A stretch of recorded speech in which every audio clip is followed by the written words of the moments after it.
ब्रह्मचर्य का अर्थ शुभ विचार से वीर्य रक्षण करते हुए सात्विक जीवनचर्या अपनाना ब्रह्मचर्य योग के आधारभूत स्तंभों में से एक है।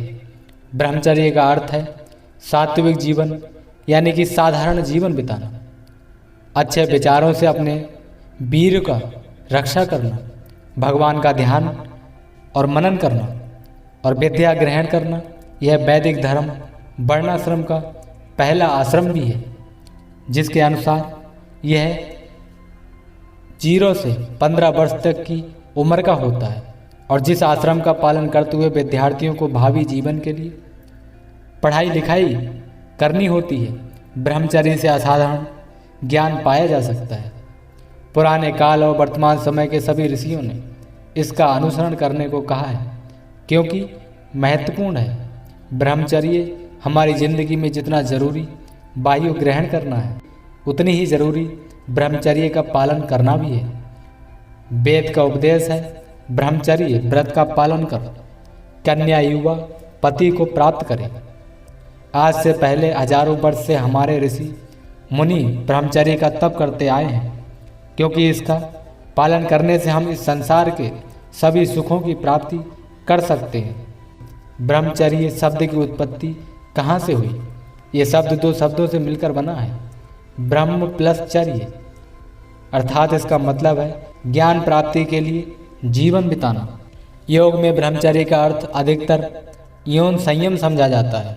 यौन संयम का अर्थ अलग अलग संदर्भों में अलग अलग समझा जाता है, जैसे विवाहितों का एक दूसरे के प्रति निष्ठावान रहना, एक दूसरे के प्रति प्रेम पूर्वक रहना, या आध्यात्मिक आकांक्षी के लिए पूर्ण ब्रह्मचर्य।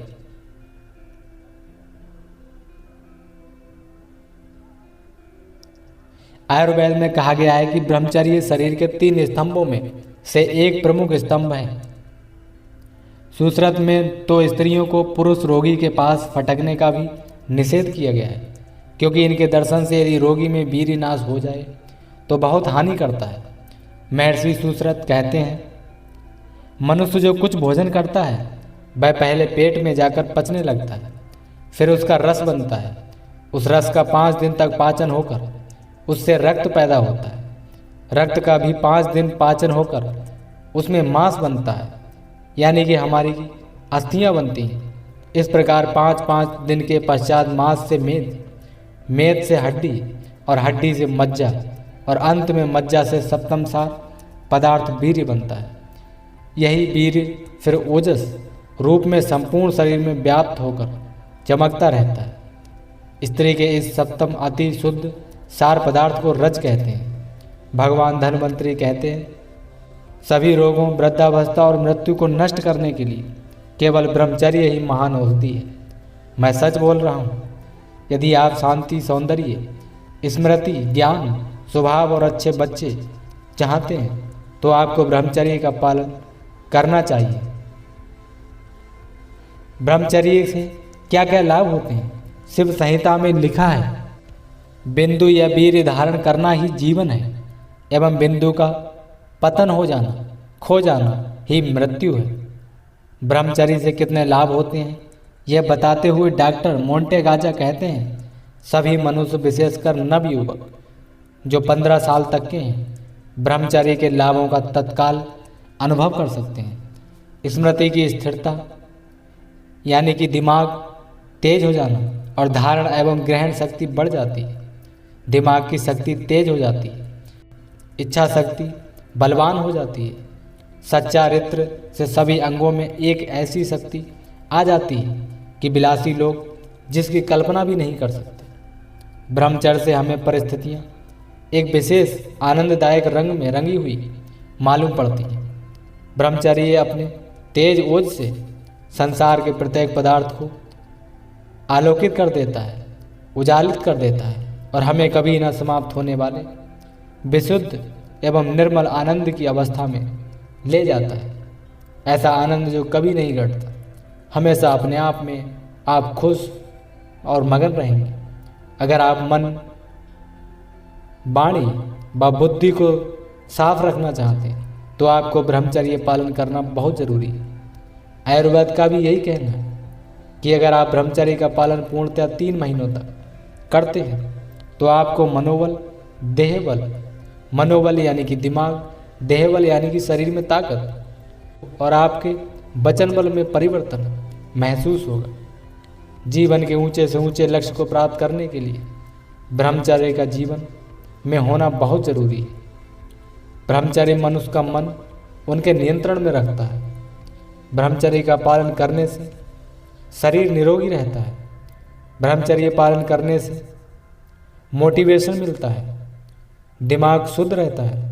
ब्रह्मचर्य का पालन करने से रोग प्रतिरोधक शक्ति बढ़ती है, अर्थात रोगों से लड़ने की क्षमता बढ़ती है। ब्रह्मचर्य मनुष्य की एकाग्रता यानी कि एक किसी चीज़ को सोचने की शक्ति, ग्रहण करने की क्षमता बढ़ती है। ब्रह्मचर्य पालन करने वाला व्यक्ति किसी भी कार्य को पूरा कर सकता है।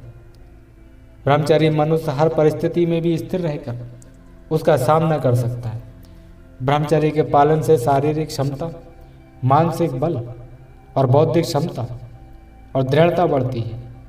ब्रह्मचर्य का पालन करने से चित्त एकदम शुद्ध हो जाता है, हृदय एकदम शुद्ध हो जाता है।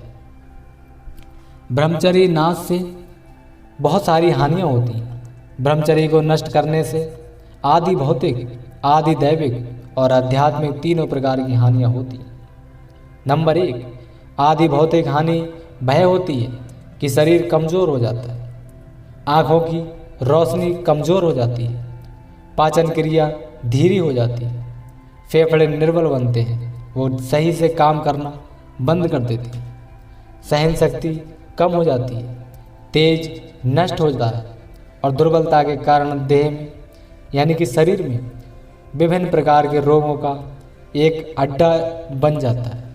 नंबर 2, आदि दैविक हानियाँ यह है कि दिमाग पोला हो जाता है, बुद्धि शिथिल पड़ जाती है, याद करने की शक्ति कम हो जाती है, छोटे विचारों का ग्रहण करने की शक्ति घट जाती है, विद्या सीखी नहीं जाती, अंतःकरण ऐसा मलिन हो जाता है कि स्वार्थ, लोभ, कपट, पाप आदि के आक्रमणों का विरोध करने की उसमें क्षमता नहीं रहती। इच्छा शक्ति, ज्ञान, मनुष्य साहसहीन, इंद्रियों का गुलाम, भयभीत, चिंतित और हीन मनोवृत्ति का बन जाता है। नंबर 3, ब्रह्मचर्य नष्ट करने से जो आध्यात्मिक हानि होती है वह तो बहुत ही दुखदायी है। आत्मा के स्वरूप को पहचानना, ईश्वर में परायण होना, धर्म कर्तव्यों पर बढ़ने के लिए कदम उठाना, विषय वासना में रत मनुष्य के लिए क्या कभी संभव है? ऐसे व्यक्तियों के लिए योग, एकाग्रता, साधना एवं कल्पना का विषय ही हो सकता है। कई असंयमी मनुष्य योग क्रियाओं में उलझे तो उन्हें तपेदिक यानी कि टीबी, पागलपन या अकाल मृत्यु का सामना करना पड़ता है। ब्रह्मचर्य को नष्ट करना एक ऐसा अपराध है जिसका फल न केवल अपने को वरन समस्त सृष्टि को भोगना पड़ता है। लंपट व्यक्तियों के निर्बल वीर्य से जो संतान उत्पन्न होती है वह भी अपने पिता की कमजोरी विरासत में साथ लाती है। ऐसी संतान संसार के लिए भार रूप ही सिद्ध होती है, अर्थात बोझ बन जाती है।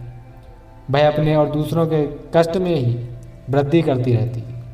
जीवों के श्रेणी उत्पादन का क्रम यही है कि उन्नत आत्माएं तेजस्वी पिताओं के वीर्य में प्रविष्ट होकर जन्म धारण करती हैं और पाप योनियों में जाने वाली पतित आत्माएं निर्बल व्यक्तियों के वीर्य का आश्रय ग्रहण करके जन्म लेती हैं। जिस देश के मनुष्य लंपट और दुर्बल होंगे वहाँ कुल को कलंक लगाने वाली, देश और जाति को लज्जित करने वाली संतान ही उत्पन्न होगी।